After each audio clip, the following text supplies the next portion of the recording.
नमस्कार भाइ बहिनीहरू, म लक्ष्मण ढकाल क्लास-6 को साइन्स प्र्याक्टिकलमा तपाईहरुलाई स्वागत छ।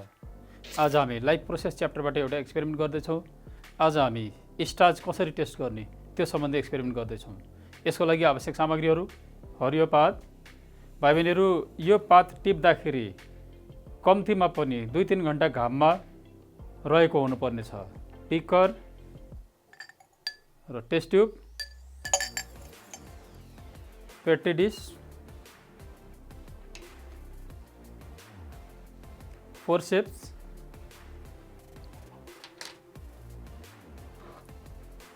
आयोडिन सोल्युसन,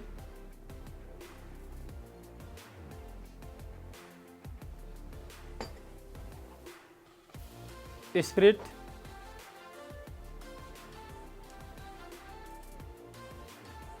ट्राइपड स्ट्यान्ड र वायर गज,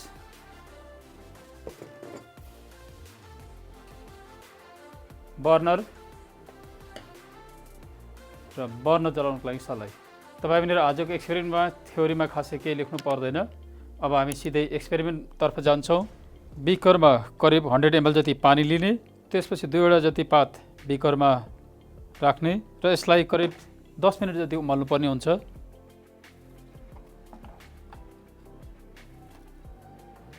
तपाईँ पनि यहाँ देख्न सकिन्छ पानी उम्लिँदैछ। हामीलाई यसलाई 10 मिनटसम्म उमाल्नु पर्ने हुन्छ। तपाईँ पनि यो 10 मिनट भइसकेको छ। हामी अब यो पातलाई निकालेर स्पिरिटमा उमाल्छौँ। त्यसको लागि हामी टेस्ट ट्युब लिन्छौँ र फोर्सेपको सहायताले पातलाई हामी टेस्ट ट्युबमा राख्छौँ र यसमा हामी अलिकति स्पिरिट राख्छौँ। तपाईँ पनि यहाँनिर ध्यान दिनुपर्ने कुरा, हामीले स्पिरिटमा उमाल्दाखेरि डाइरेक्ट उमाल्दैनौँ, हामी इन्डाइरेक्ट उमाल्छौँ। यो तातो पानीमा हामी यसलाई यसरी राख्छौँ। टेस्ट ट्युबमा एल्कोहल उम्लिन सुरु गरेपछि हामीले बर्नरलाई हटाउनुपर्छ। यहाँ देख्न सकिन्छ भाइ बहिनीहरू स्पिरिट उम्लिरहेको छ जसमा हामीले पात राखेका छौँ। कहिले पनि भाइ बहिनीहरू यो स्पिरिटमा पातलाई उमाल्दाखेरि डाइरेक्ट तताउनु हुँदैन।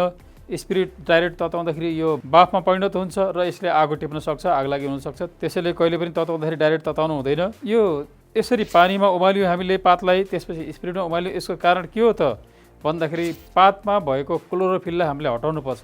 यसरी उमाल्दाखेरि यसमा भएको स्टार्च हट्दैन, जाँदैन भाइ बहिनीहरू, मात्र क्लोरोफिल जान्छ। हामीले क्लोरोफिललाई हटाउनु पर्ने हुन्छ। त्यसको लागि हामीले पहिला पातलाई पानीमा उमाल्यो, त्यसपछि हामीले एल्कोहलमा उमाल्दैछौँ। एल्कोहलमा करिब 2 मिनट जति उमाल्नुपर्छ। 2 मिनट भइसकेको छ भाइ बहिनीहरू। हामी यसलाई निकाल्छौँ। अर्को बिकरमा हामी पानी लिन्छौँ, यसलाई हामी यहाँबाट निकाल्छौँ र अर्को बिकर हामी यसलाई सार्छौँ र चिसो पानीले यसलाई धुन्छौँ।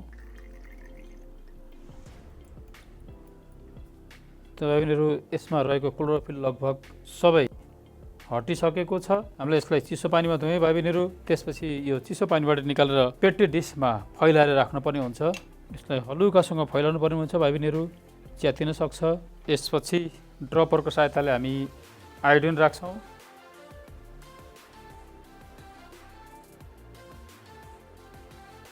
र यसलाई 2 मिनट जति हामीले यस्तै छोड्नु पर्ने हुन्छ। तपाईँ पनि यहाँ देख्न सक्नुहुन्छ आयोडिन राखेर हामीले 2-3 मिनट जति छोड्यौँ यसलाई। यहाँ देख्न सकिन्छ पातको रङ चेन्ज भइरहेको छ। यो डार्क ब्लू, एकदम गाढा निलो रङमा चेन्ज भएको छ भाइ बहिनीहरू। तपाईँ पनि यहाँनिर बुझ्नुपर्ने कुरा, यदि कुनै पदार्थमा स्टार्चको उपस्थिति छ भने, यदि स्टार्च छ भने मात्र आयोडिनले त्यसको कलरलाई ब्ल्याक ब्लू बनाउन सक्छ, डार्क ब्लू बनाउन सक्छ, अन्यथा सक्दैन। यहाँनिर पातको रङ ब्लू ब्ल्याक भएको छ भाइ बहिनीहरू। यसबाट के प्रमाणित हुन्छ भन्दाखेरि यो पातमा स्टार्च छ। हामीले अरू 2वटा अतिरिक्त पदार्थ ल्याएका छौँ भाइ बहिनीहरू। नुन लिएको छु मैले र भात। यसमा हामी अलग अलग आयोडिन सोल्युसन राखेर हेर्छौँ के हुन्छ। तपाईहरुले आयोडिन राख्ने बित्तिकै भातको रङ यहाँ गाढा निलो ब्ल्याक ब्लू भएको छ र यसरी नै हामी नुनमा पनि आयोडिन राख्छौँ भाइ बहिनीहरु र हेर्छौँ यिनीहरुको कलरमा के फरक हुन्छ, तुलना गर्छौँ। तपाईहरु हामीले अलिकति नुन र अलिकति भात लियौँ भाइ बहिनीहरु, छुट्टा छुट्टै र छुट्टा छुट्टै आयोडिन सोल्युसन राख्यौँ।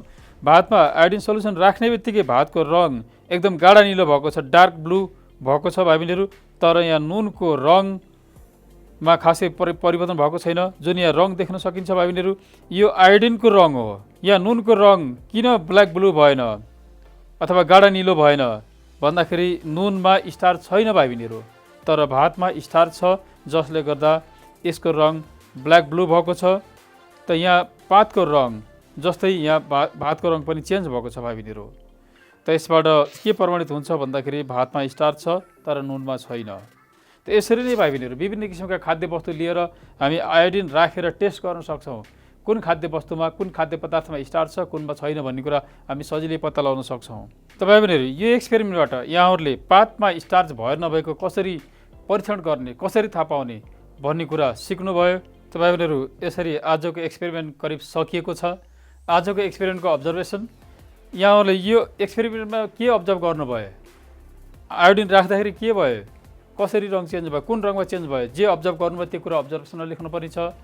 र साथै कन्क्लुजन, आजको कन्क्लुजनमा हामीले के गर्यौँ त्यो कुरा चाहिँ लेख्नुपर्ने छ भाइ बहिनीहरू।